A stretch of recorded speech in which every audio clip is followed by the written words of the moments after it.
So welcome everyone. Good evening.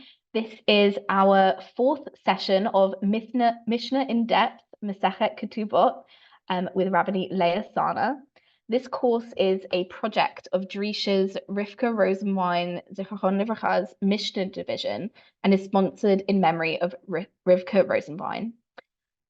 As you come into the Zoom room, I will invite you to become a panelist.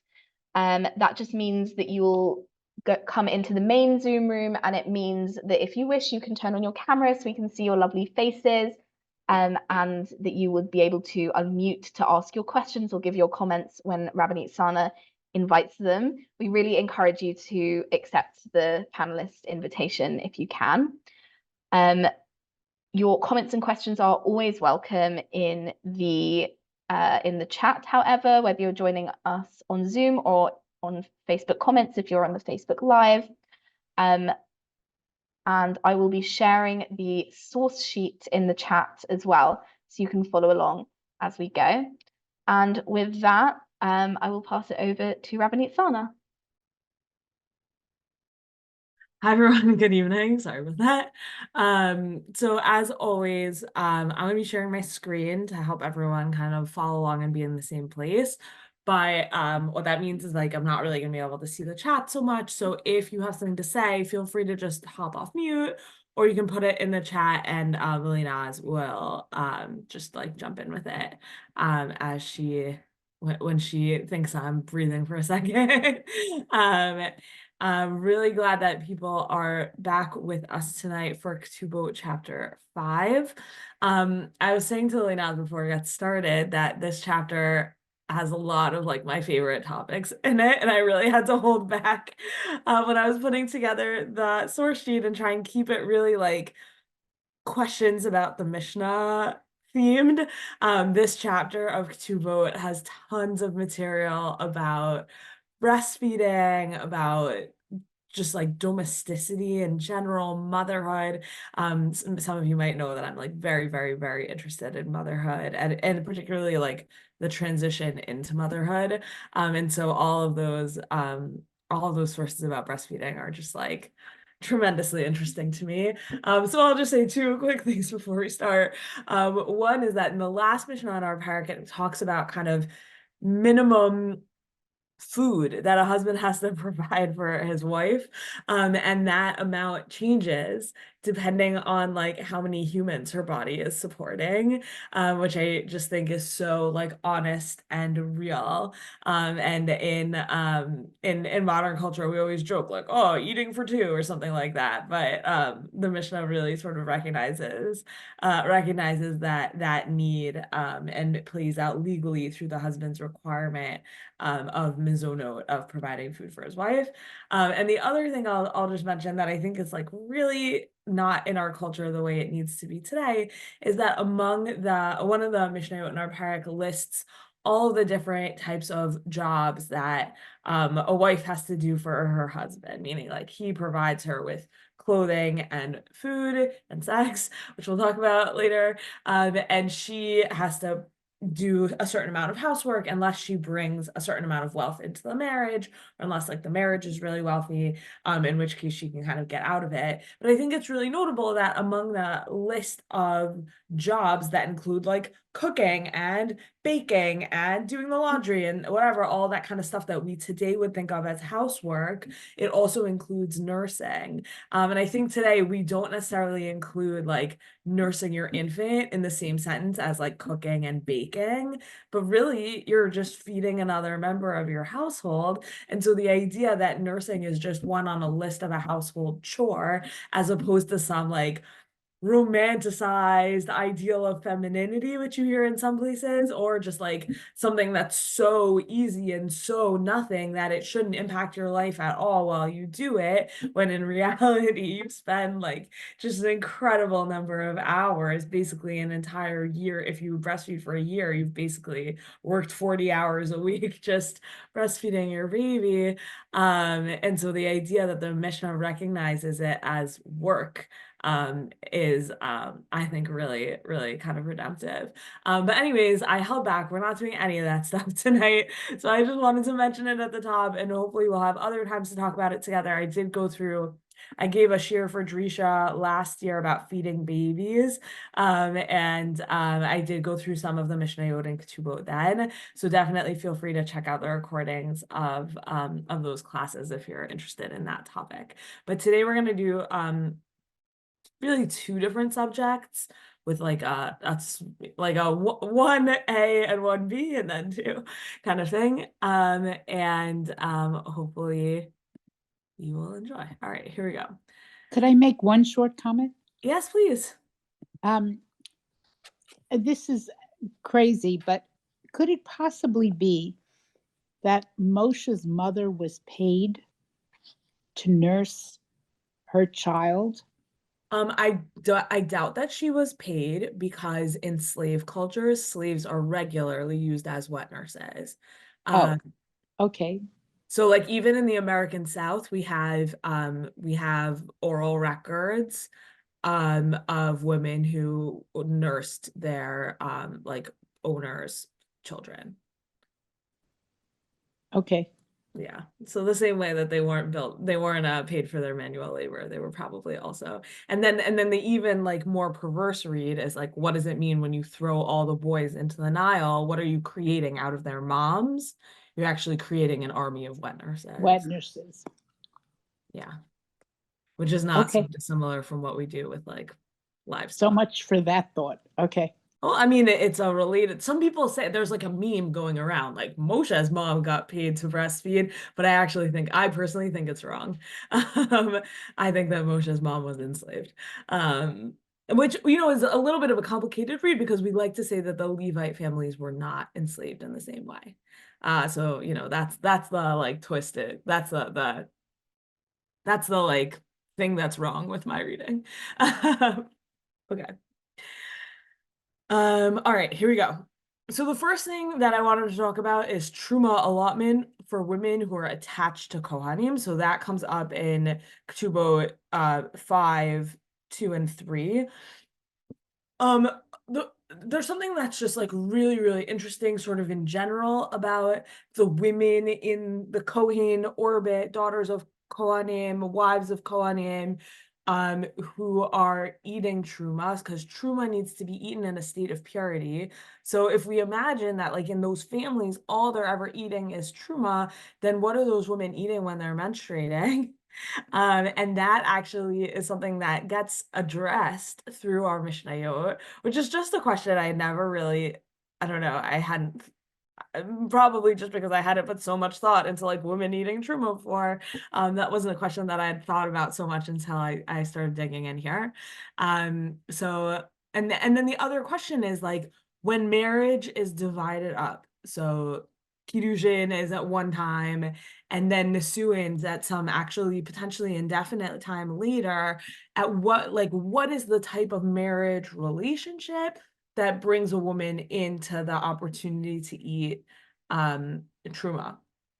So those are the questions that are raised here. So I want us to look at, we'll review the Mishnayot, and then we'll look at some Gemaras associated with them that I think are quite interesting.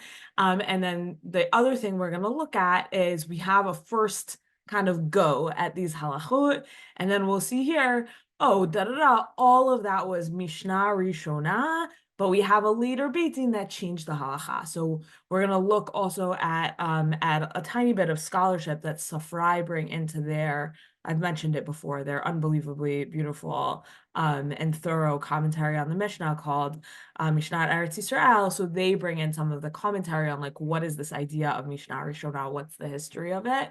And so we'll look at that after also. All right. So here's our mishnayot. So notnim levetula shneim asar chodesh mi she'teva'a habal lefarnes et atzma. So from the time that our husband asks her to marry him, so this is already an interesting thing. Mi she'teva'a habal. The Mishnah seems to be assuming that they are already engaged. They've already done kiddushin, but nisuin is like infinite much time after kiddushin. And so now the Mishnah is saying when you have a virgin, she needs 12 months of notice before nisuin. So let's say, like, that sounds crazy, except if you imagine maybe kiddushin happened via her father when she was 3. So she's just been betrothed since she's like a baby, basically. And then now she's 18, which is almost certainly not what they did, but let's imagine that she's now 18, and her husband says, oh, we're adults now, it's time to get married. So at that point, once he says it's time to get married, the Mishnah says she gets 12 months because she's just been like busy growing up and whatever, so she hasn't been like putting her trousseau together and preparing for married life and whatever. She's been busy like learning how to speak and read and count or whatever people do between the ages of 3 and 18. Okay, so she now gets 12 months from when he says, let's set a wedding date, to prepare herself. And also, just as it's good for her to have that amount of time, we also need to give him that same amount of time to prepare. So it's kind of unclear like why this line in the Mishnah is necessary, meaning if she gets that amount of time to prepare, then surely he gets the same amount of time because they're getting married on the same day to each other. But it seems like it potentially either side of the family can do the like, okay, it's time now, kind of movement, that taviyah. I love the way that you have, in fact, explained something that's always bothered me, and I should have known before. How come Rivka was 3 years old when she was married? She was married because this was the first step of the marriage, which, as you say, at least took 12 months and could have taken, in her case, 10 years. Yeah. Okay. Those midrashim about Rivka are very troubling indeed. It's a little bit of a difficult read to put that into the Torah because you see her falling off her camel and then she meets Yitzchak and he loves her and brings her into his tent. He brings her into Sarah's tent, and it just seems like they're getting going on married life immediately. But yeah, maybe it's maybe when it says, right, we can open it for a second. Yeah, maybe at least that inspired the midrash, even if the glove doesn't fit. Yeah. I mean, hang on here. We're at the end of right, so she falls off her camel, she covers herself. Here's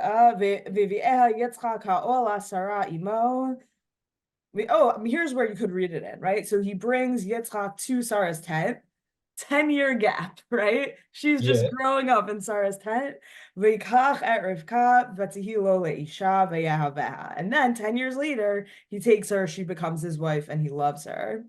And then right? You have to find some place to put your 10 years there. But maybe it's a very hopeful read. But on the other hand, you don't necessarily have to accept those midrashim about Rivka being 3. Okay. Well, I'm gonna say that you inspired me. Honored. Okay.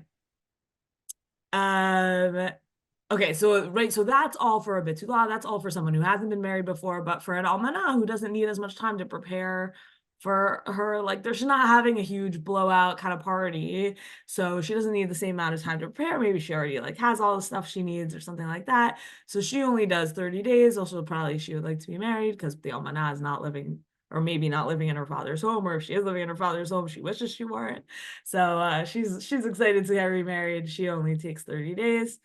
Higiazman velo nisau. So okay, so the day had kind of set, and everyone had expected the wedding's going to be on this day, but the nisuin doesn't happen.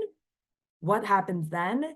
We actually honor that. We force them kind of to honor that commitment. So ochelet mishalo, she starts to eat from, she had previously been eating off her father's table, and now she starts, or for the case of an almanah, maybe off of like her own money, but now she starts to eat off of her betrothed living or whatever, off of his finances, and and she eats truma from him. Rabbi Tarfon Omer, no ninla hakol truma. Rabbi Tarfon says, yeah, actually you can give her all the mizonot you owe her, you can give her as truma. Rabbi Akiva Omer, mechza cholin, mechza truma. Rabbi Akiva says half and half. And Rabbi Akiva's opinion makes a lot of sense. So when she's tahora, she'll eat the truma, and when she's not, she'll eat the cholin. But how do you make sense of Rabbi Tarfon's opinion? So we'll see this in the Gemara, but the understanding is that Rabbi Tarfon's assuming, okay, he can give you truma, and you'll sell the truma for cholin when you are impure. And that's just that, but he doesn't have to like go out of his way to specifically give you cholin. You're able to like take care of yourself in that regard. But then the next Mishnah brings some other stuff about Yevamot, which I cut out here, and then says, Zo Mishnah Rishona. Okay, all of this is a Mishnah Rishona, like the original way that we did this, or the original way that we taught about these cases. Beit Din shel Achareim Amru, but a later Beit Din said, Eina Yisha Ochelet B'Truma Ad She'tikanes L'Chuppah. That actually, no, if the Nisuin didn't happen yet, she is not allowed to eat Truma. Okay, so first let's just take a look at like what is the, like when does truma eating sort of come to you over the course of this like multi-part marriage phase? And we used to just think that marriage was kiddushin and nisuin, betrothal and marriage. I always struggle to like translate nisuin, but it actually we've just been introduced by the Mishnah to another category of like tavu halinasei, which means like, okay, we've decided we're like setting our wedding date kind of thing. We see that language come up again a few times. One of the maybe more well-known times has a ramification in Hilchot Nida. It's why the Gemara imagines Tavua Linaseh, like if they whatever, however we translated this, she sets a wedding date, right? After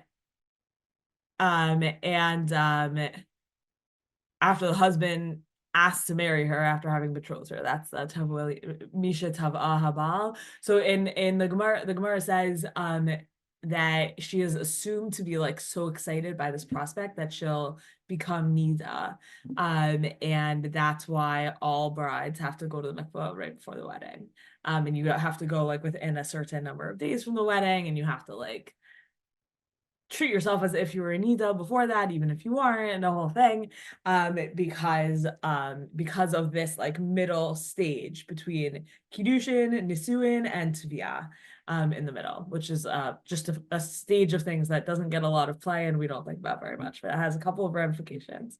Okay, so here we go. We're in the Torah in Vayikra 22. Here are the rules about who's allowed to eat truma. So v'chol zar lo yochal. Lo yochal kodesh, no Leah person shall eat of the sacred donations. Toshav kohen v'sachir lo yochal kodesh. Bound or hired labor of the priest are not allowed to eat the sacred donations. But the kohen ki k'na nefesh kinyan kaspo hu yochal bo. But a person who is a priest's property by purchase may eat of them. So if I just like I'm a Kohen and you're mowing my lawn and I'm paying you for that service, you are not allowed to eat truma. But I'm a Kohen and you're my slave who's mowing my lawn. Oh, I'm Yikna Nefesh Kinyan Kaspo. I'm a person who is the priest's property. You're a person who's the priest's property. Then I can give you truma to eat. And also those born into the household, so children of Kohanim are allowed to eat. But Bat Kohen Kitiela Ish Zar, he betrumata Kodashim Motuchel. So the daughter of a Kohen who marries a non-Kohen, once they're married, she's not allowed to eat truma. But ubat kohen kitzia almana grusha v'zera ela. So a bat kohen who is divorced or widowed, and if she doesn't have a kid, then v'shavel beit avia kinureya, she goes back and lives in her father's home, and then milacham avia tochel, and then she is allowed to eat from her father's food, but no lay person can eat of it. So it's interesting, like this bat kohen who has married a non-kohen kind of maintains some thread leading back to her father's home, at least until she has a child. And it seems to have some overlap with the laws of Yevamot, by the way, that like once you have a child, you're like very sort of firmly part of your husband's chain of the family in a way that kind of maybe like breaks you off.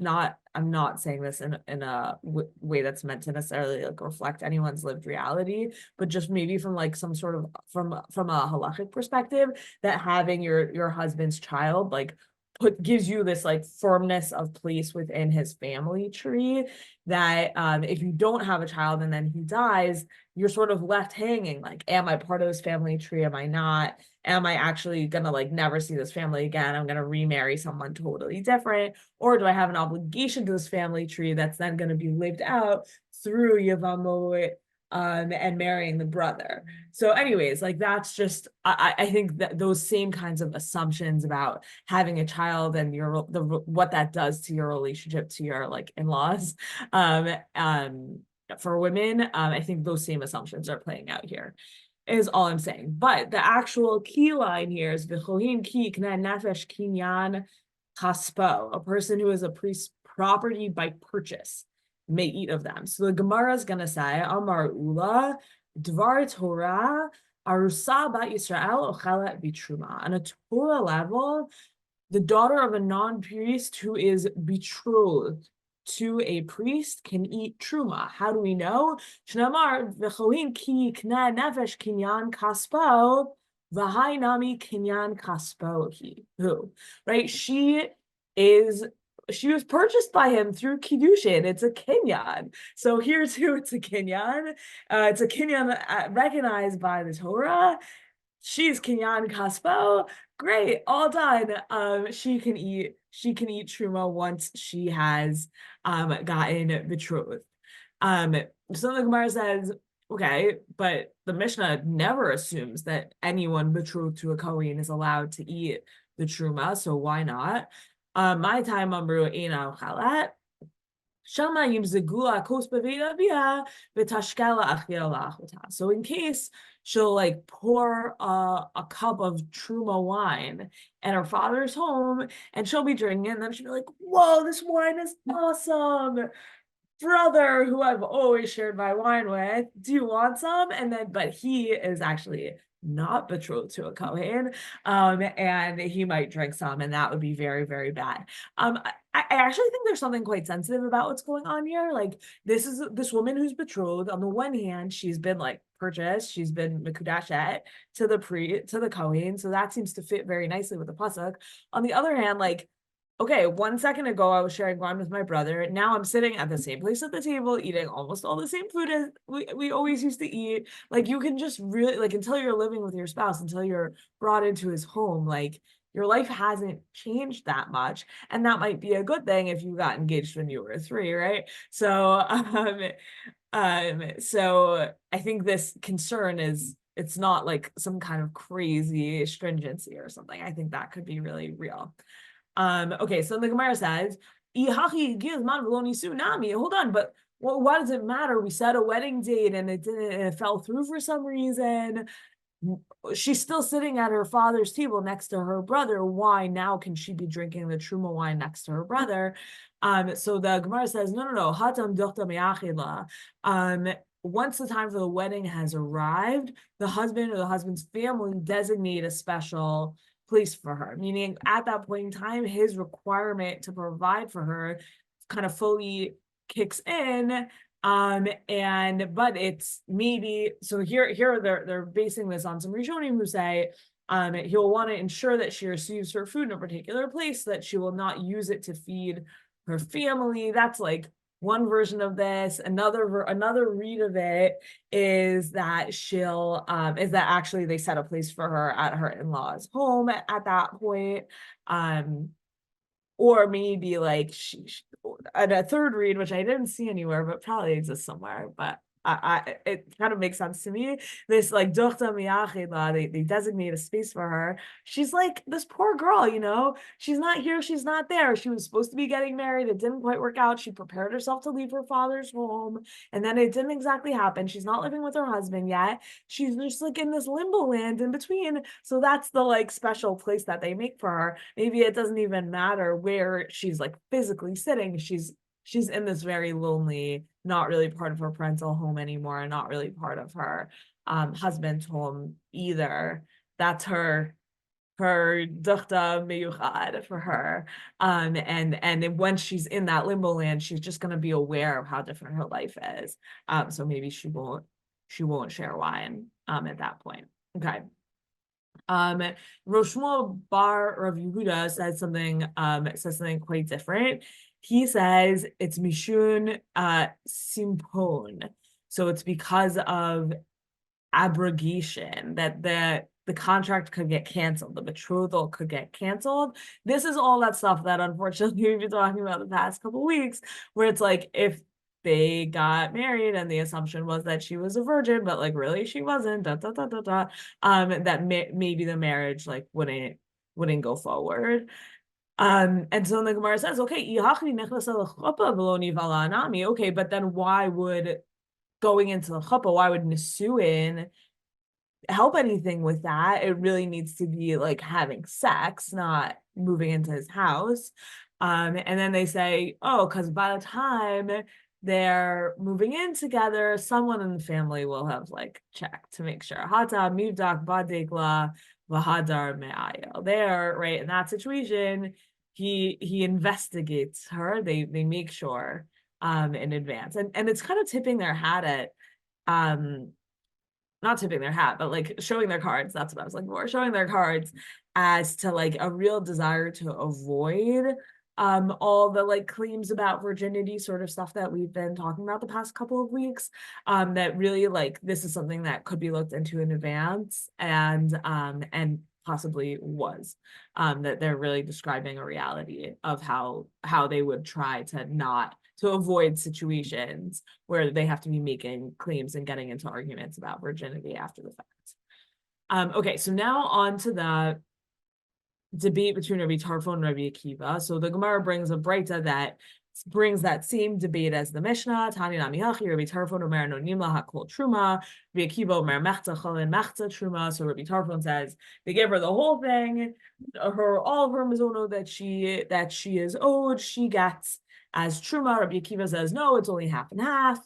And then, but the breita there expands on it. So b'med dvarim amarim, what's the case that we're talking about? We're talking about a case when we're marrying a bat kohen to a kohen. Aval bat Yisrael kohen divrei kol mechta chalin mechta truma. So really, it's actually just we only trust the bat kohen to be able to navigate having to eat off of truma while she is in a state of impurity. Meaning you're a bat kohen. You grew up in a house where these rules of purity and impurity were very serious and very live, and you kind of live them by second nature. So if you're hungry and you have your period and everything in the house is truma, you're a bat kohen, chances are that's happened to you before, or you've seen your mom deal with it. You're a pro, you know what to do, and you're super aware this food is truma and here are the rules about it. But if you are a bat Yisrael who's marrying a kohen, the breita here is suggesting like we do not trust you to have to navigate that situation, especially when you're not even fully married to the kohen yet. In that case, no, 100%, your husband must provide you with cholin, otherwise he's basically just like setting a mean trap for you. So that's that first part of the breita. And then there's another b'med dvarim amarim. Furthermore, like what case are we talking about here? We're talking about an arusa. We're talking about a betrothed woman. Aval b'nesua divrei kol mechta cholin mechta truma. But with With regard to a married woman, then in that case, everyone agrees she gets half and half. So what is this Breita done? It's really constricted Rabbi Tarfon.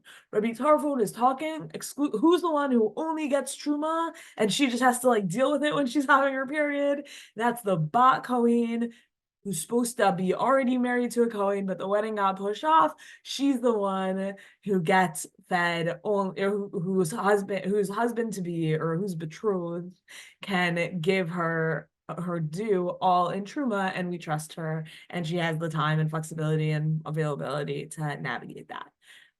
Okay. So here we go, Rabbi. Oh yeah. We just have a fun fact in the chat from Gershon, who says Tochter can be read as a foreshadowing of the English word daughter, or even better, the German word Tochter. It's really interesting how language can line up like that. Wait, what was the first word? Sorry. I think there might be a spelling mistake here, but the daughter. Oh, just the word, the English word daughter is connected to Tochter. Yeah. Okay, thank you. Okay, so Rabbi Yehuda nothing is a coincidence. Rabbi Yehuda ben Betera Omer nonim la shtei yadot shel truma ve'achad shel cholin. So Rabbi Yehuda ben Betera says, actually, I have like a tweak on Rabbi Akiva's suggestion, which is whenever she's getting truma is half as valuable on the marketplace as cholin, which makes total sense, right? Cholin, you can eat anytime, any place. Truma, you have all these restrictions around who can eat it, how you can eat it, blah, blah, blah. So truma is a lot less valuable. There's a lot smaller market for it. And like it's rotting. You need to get rid of it, like that type of thing. So anytime you're giving, there's no such thing as half truma, half cholin, as if those things are equal. It's really actually a 2-to-1 ratio of truma to cholin. And Rabbi Yehuda says, no nila hakol truma v'hi mocheret v'lokachat b'damin cholin. He says, no, she can manage it. Give it all to her in truma, and she will, I mentioned this before when we were reading the Mishnah, she'll sell it, and she'll use the money to get cholin. And Rabbi Shimon ben Gamliel seems to be kind of agreeing with Rabbi Yehuda ben Betera, kol makom shehuzkar truma notim la kiflayim becholin. So anytime that truma is mentioned, it actually needs to be like a double portion of that compared to cholin. And then the Gemara says, well, what's the difference between Rabbi Yehuda's opinion and Rabbi Shimon ben Gamliel's opinion? Ego beinayhu tircha. It's about how much trouble the woman in question is supposed to go through. Okay. So I just thought all of that was sort of this really interesting, like, idea about this woman who's in a house, who's not in your house, who's like this halfway point in between that the Mishnah is sort of bringing up. We normally think, I said this already, but I'll just say it again, like we normally think that marriage is kiddushin and nisuin, but now we've learned marriage is actually kiddushin and Tviyah and then Nisuin, separated up by 12 months minimally for a Betuah, and then 30 days for a widow. And that actually, like, this is all of this stuff about Truma is a rabbinic construct, because on a Torah level, from when she's betrothed, she should be allowed to eat Truma. But anyone who's engaged to anyone who's betrothed to a Kohen should be allowed to eat Truma, but the rabbis are kind of proactively constructing all of these safeguards around Truma because of how much like Truma education is required, and how you can't achieve that education in maybe like a non-Kohen filled environment. Like you have to really like swim in it. So we'll have some rules for a Bat Kohen who's marrying a Kohen versus rules for a Bat Yisrael who's marrying a Kohen who has this huge learning curve ahead of her for how to navigate Truma food. And you get to see the rabbis being like really sensitive to this girl's sort of situation throughout. And by the way, this idea that like they set a wedding date and then it didn't happen, there's a certain amount of sadness that goes into that. And we're not talking about a case where they set a wedding date and instead he gave her a get. Like this is not a marriage that fell apart. This is just like I don't know, you can imagine like something financial happened, or like, God forbid, someone died or something like that. They just decided like it's not going to be the right time. But anytime you push off a wedding, there's so much heartbreak involved in that. She spent these 12 months kind of preparing.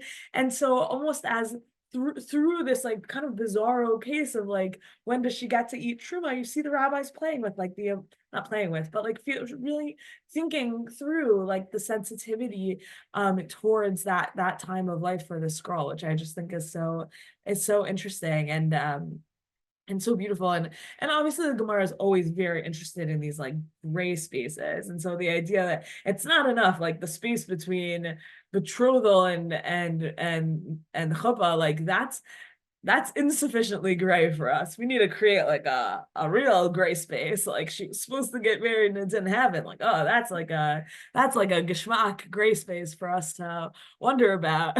And I just think this is like such a beautiful example of them doing exactly that, and through it showing this like real kind of interesting sensitivity. It parallels to me when they had in Yevamos, 5 brothers and 5 sisters, but the sisters one is the mother of this one, and you could marry in this and that. They look for the cases that prove the principles. Yeah, and like you can also imagine like just some intellectual one-upmanship. I don't know, whenever I read cases like that, I'm just like imagining the Beit Midrash culture. Like, you think you have a weird case? Watch this. Right. And it's like intellectual gymnastics. You want to stretch it to get to the purest ideas of it. That's how I look at it. Totally. But yeah, and just to like round out the idea though, based on what I was saying, is like sometimes we see these cases and you think it's just about what you were just saying. Like it's just about like stretching the cases to the absurd in order to like get at the basic principles. And I think in this case though, you're a little bit stretching it to the absurd, but when you're doing that, because it's not in Deoraita land, like there's a constructive kind of like project going on here with like, how do we protect truma even from someone to whom it's permitted, but she's not in a situation where she can protect it. And in that, they're not just doing some kind of crazy like 5 brothers and 5 sisters and like these 3 all were in the womb together and like blah blah blah, like great, it's not all like crazy stuff. They're actually, I think in this case, that and they're really showing humanity through the conversation and the wondering about it. Like it doesn't feel to me to be this like dry legal reasoning, and it doesn't feel to me like blasé either. Okay, so let's just do it like a tiny veer off into scholarship land for a second through the Mishnah commentary of the family Safrai. And I've mentioned before, this is on Sefaria. It's really just like such a gem in the world of Mishnah study. So I'm so glad it's available to everyone for free now. And this translation is mine. So on Sefaria, it's just available in Hebrew. And in my class, it is available in translation as well. But all the mistakes in the translation belong to me. Okay, so here they say, Havdal bein Mishnah Rishona la'achrona eino menutak me'havdal shechal b'ma'amadat shel ha'arusa. So the difference between the Mishnah Rishona, which has all of these ideas about when she gets to start eating truma before actually getting married, versus Mishnah Achrona that says no truma until the marriage happens. The Safrai family says that debate is not can't be separated from the differences of opinion or practice about the standing of the betrothed woman. So the minhag Yehuda, so the practice in Judea, which we saw, and we saw it already in one of the prakim, it's not coming to me which parak,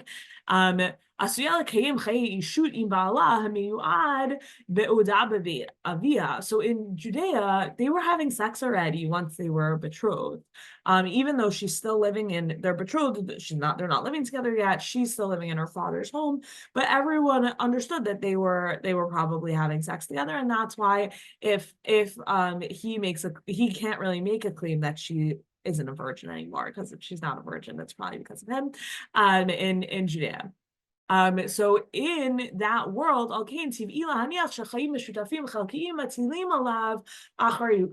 so once they're kind of sleeping together, then surely some financial responsibility towards her already has come into effect, at least once the marriage was like supposed to have happened already. But in the Galilee, she was totally prohibited to her husband. And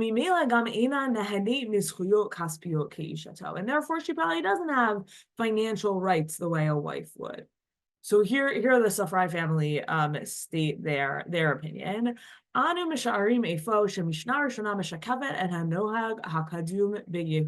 we think that the Mishnah Rishona reflects the earlier practice in Judea. And then the later Mishnah is representative of the Galil. The center of Tanaitic creativity, activity moved to the Galilee after the Bar Kokhba rebellion. So therefore, it kind of makes sense. Like the later Mishnah, the later teaching would reflect the later geography of kind of like the center of the Mishnah's like R&D, versus Mishnah Rishona, which involves like the betrothed man carrying some financial responsibility towards this woman who he's like kind of halvesies married to, right? Like they're not living together, but they are having sex. Well, now he has a financial responsibility. But in the Galilee, we're betrothed, but we have nothing to do with each other. We don't talk to each other. We don't touch each other. We don't anything to each other. Then like, surely not, and something sad happened and the marriage got pushed off. Okay, that's very sad. But like, you're still in this state of betrothal and you don't have any claim. And that is, and with the shift of like the Mishnaic center, argue the Safrai family from Judea to the Galil, that the practice around what is owed to an arusa to a betrothed woman would then also have shifted along with the practice of like everything about that stage of life, betrothal. But they admit here that Epstein, who was a professor of Talmud at Hebrew U, he studied in the Mir and when it was in Europe in his childhood, it was just one of those like academic Talmud giants. Like you never want to find yourself on the other side of a debate from Epstein, but here they do. Epstein felt that this sentence, that last sentence, the Mishnah Rishona was this, but actually a later Beit Din it made this.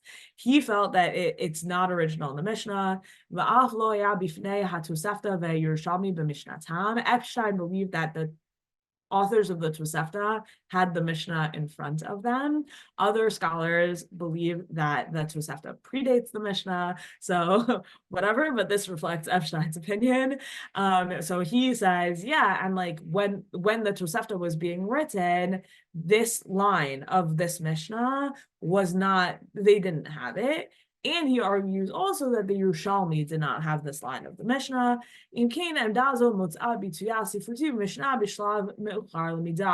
So therefore, this line, it gets added into the Mishnah at an extremely late stage. Maybe it's at that like transition generation between Tanaim and Amoraim. So, famously like Rav, he's that kind of transitional figure between Tanaim and Amoraim. Okay, so just, whenever the Mishnah is sort of like self-reflective about itself, that's always, you can just like turn on the scholar voice inside of your head. And the Ketubot 5.3 is one of those rare mishnayot that's like, oh, the Mishnah used to say this, like this, like when the Mishnah starts talking about the Mishnah, that's always really strange. The same way when the Talmud, all over the place, the Talmud talks about the Talmud, and you always want to wonder about that. So Epstein says, Yeah, like the guy who added that sentence in had a full Mishnah in front of him, and he's just like, oh yeah, that's the original Mishnah, but like here I'm adding in my change to it, which, you know, kind of helps make sense of the language that the Mishnah is referring to itself as the Mishnah. And Safrai say, no, like don't read so much into it. Mishnah just means teaching. You know, we don't have to go so crazy with this. Or I mean, not to say that the Safrai answer isn't like a little bit crazy also, but we don't have to like read so much into it, I guess would be what I would say. Okay. In the last 15 minutes, I want to talk about the Moredet. Obviously, we could talk about the Moredet for forever. There's some amazing historical stuff about the place of the Moredet. The Moredet is still like halacha ma'aseh. In many places, you can find writing in like modern Israeli case law about women who are Moredet. Really like just so there's so much interesting stuff to say, but I actually just wanted to like get clear on what it is. And the other thing that I want to get clear on, and for this reason I'm bringing the Rambam, is when we're going to see in the Mishnah a Moredet and a Mored. So a woman who is rebellious against her husband and a man who is rebellious against his wife. And those things, there's two really interesting things about this. One is that they get fined, but they get fined different amounts. And they get fined in amounts that are not commensurate to their Torah level crime. Meaning, women do not have an obligation to have sex with their husbands on a Torah level. They might have made commitments to their husbands to have sex with them. And so when a woman refuses to have sex with her husband, that's like a breaking of her commitment, but it's not an Isser Torah necessarily, which I think we're going to see in the Rambam really explicitly, versus the Mored, who I just feel like we hear so much less about the Mored, but he's the one who's actually doing the Isser Torah, and he's fined less than she is. So I don't have good answers to my questions about this, but I did just like when I was reading this mishnayot, I you know, and like I've known about the Moredet for a long time, but I was just so struck by this, like, this doesn't make any sense. I'm hoping that all that your takeaway from this section will be is like, you can like join my confusion, because I don't think I really have answers here. But okay, so here we go. So here's the Mishnah. Hamoredet al ba'ala, a woman who rebels against her husband, so she's fined. Pochtila miktubata shiv'a dinarim b'shabbat. Every week that she rebels against her husband, her ketubah is reduced by 7 dinars. Rabbi Yehuda says, no, it's not 7 dinars, it's shiv'a. Okay, I didn't practice how to read this word. Tarpeikin, okay. Terapeikin, they transliterate over here. And then how long do they keep? So those are half dinars. And so until when do they do that? So like, okay, basically you just keep going and reducing until their ketubah bottoms out to 0. Rabbi Yossi Omer, no, actually, you keep going into the negatives. Because in case she has like other money that comes her way, and even if it doesn't, it's not right. I like this language of like, she'll come to receive inheritance from another source. Like they hold a debt against her, and then any money that she would ever get in the future would kind of like be leaned onto that debt. So they'll continue to collect from it.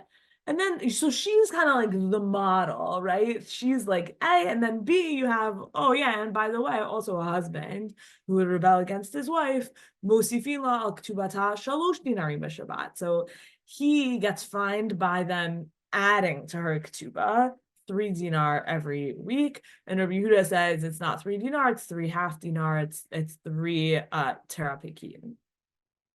Okay. So the first question that the Gemara asks on this, and that surely anyone who's reading this is asking on this, is like, rebellious from what, right? Moredet mimai, says the Gemara in Ketubot, Rav Huna Omer mitashmi shamita.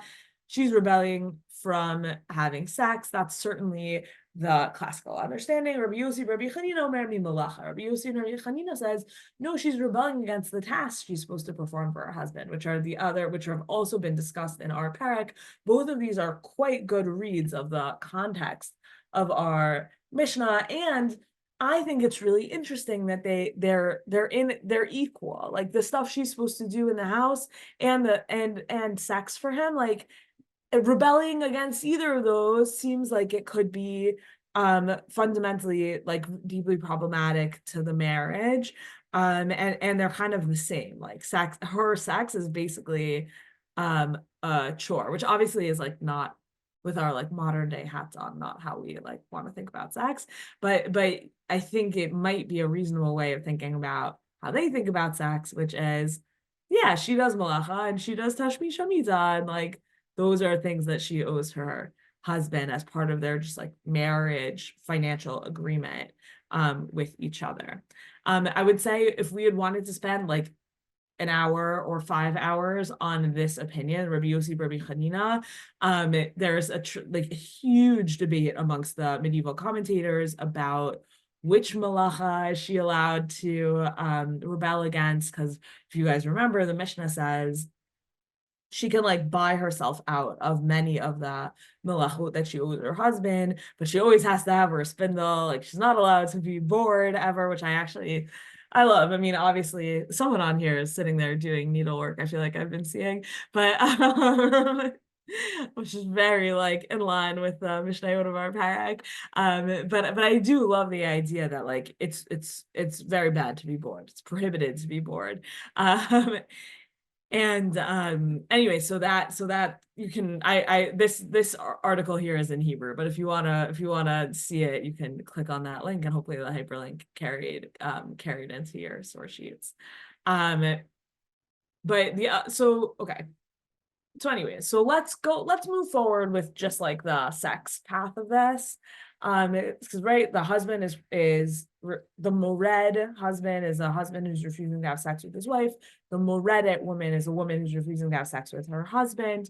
Why is it that he is fined half of what she is fined? So the Gemara, I think, has such a funny answer to it, and such an answer that on further reflection isn't so surprising for the Gemara, but I don't know. Anyways, well, we can talk about it more once we've seen it. So Amar le Rabbi Chia bar Yosef l'Shmuel, ma bein morad la moredet. Rabbi Chia bar Yosef says to Shmuel, what's the reason for the difference between the rebellious man and the rebellious woman?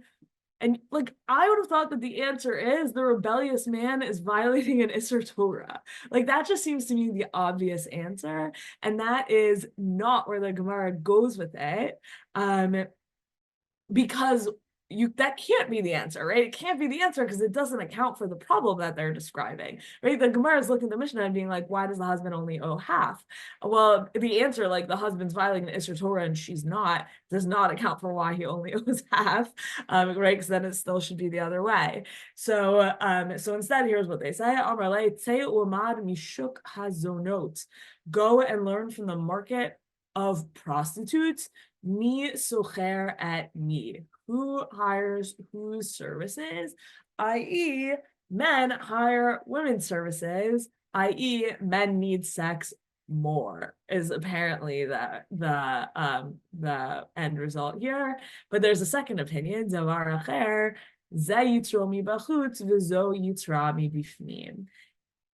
His inclination is seen on the outside and her inclination is seen on the inside. So amazingly, there's actually a second response to this, which is it's not the case that women have lesser sex drive than men, which is sort of amazing to like read in the Gemara. It's not the only time that the Gemara sort of intimates this, but it's not the case that women have a lesser sex drive than men. It's that when men are turned on, you see it on the outside, and when women are turned on, you see it on it only manifests on the inside. So it's more embarrassing for men to have unmet desires than it is for women to have unmet desires, and therefore the fine is actually about the embarrassment, which I think is also a really interesting read of the situation, which is like the fine is about the embarrassment. Okay, and again, like we could have spent an entire class just on this Gemara and all the Parshanut about it. There's so much here. But I want to look at the Rambam because the Rambam's like one of the first sources that really owns up like the Mored is violating an Isser Torah. So he really like says it explicitly. So here's where he talks about these types of rebellious spouses. Asur la'adam limnoa ishto mi'onata. It is forbidden for a man to deprive his wife of her conjugal rights. V'im avar umana kedei letza'ara. And if he transgresses and deprives her of these rights in order to cause her pain, avar below ta'aseh shebatorah, he violates one of the Torah's negative commandments. Do not deprive her of her sustenance, garments, or conjugal rights. V'im chala, o tashashak, o tashash kocho, v'eno yachol liv'o. And so if he's sick or his strength has waned and he's not able to have sex with her, yamtim shisha chodashim shema yavri. He should wait 6 months in case he'll become healthy again. Because that is the longest ona. So when the Mishnah in our parak describes different lengths of time, people in different professions can go in between times of intimacy with their wives. So what is kind of that longest length of time? What is the longest season there? It is 6 months. So that's how much time this guy gets to get healthy. So after that, he needs to kind of ask her, like, are you sure you want to stay with me? I can't have sex with you anymore. And she can give permission. She can say, yep, I love you, I want to stay.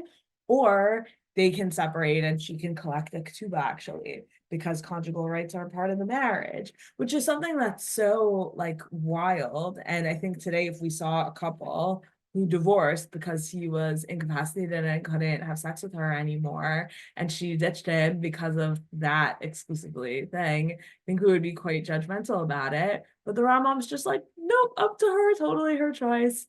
Wait 6 months, see if you can get better, and if not, like totally up to you, and you get to take your ketubah, which I think is kind of awesome, or at least complicated and different from what we might have expected. And the idea that people should like actively choose to take care of each other is probably a good one. Okay, but then we see the opposite. So so a woman who withholds marital intimacy from her husband, she's the one who's called a rebellious woman. We ask her, why are you rebelling?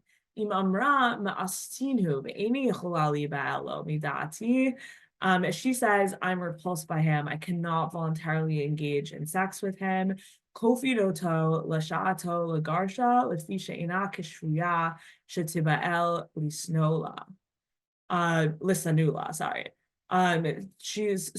force him to divorce her because she is not a captive who can just be forced to have sex with someone who disgusts her. On the one hand, so we make him divorce her, but she does not collect her ketubah on the way out, which is pretty bad, right? Because then she's like alone in the world. And she's not allowed to take anything that ever belonged to him. So she gets no money from her ketubah. She takes stuff that was hers. Anything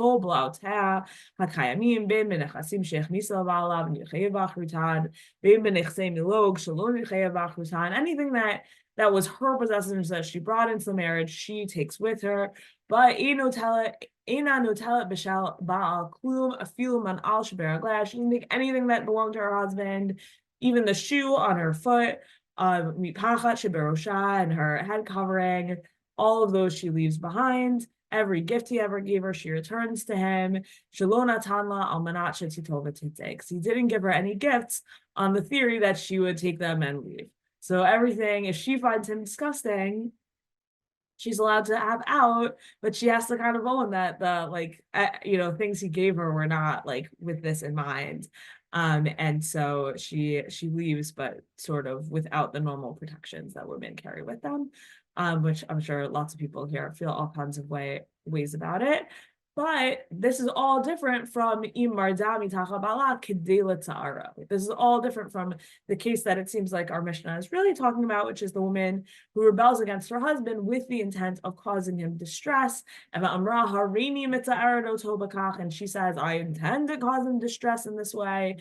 Why? It seems like it's often, or the Rambam's imagining it at least to be often, he did such and such to me. And so then he describes here, and we're at time, so I'll leave it for you to read on your own, but this whole long, embarrassing, like almost like modern day, like sutta ritual style of very public process about this woman to try and convince her to make back up with her husband, even if her husband's the one who started it, which feels to me all kinds of complicated. In any event, I just felt like even though the Rambam owns up to the idea that actually the husband's the one who's reneging on a Torah level violation as a mored, he doesn't resolve my problem, because when it comes to the moredet, he has this huge, long, shameful process about her.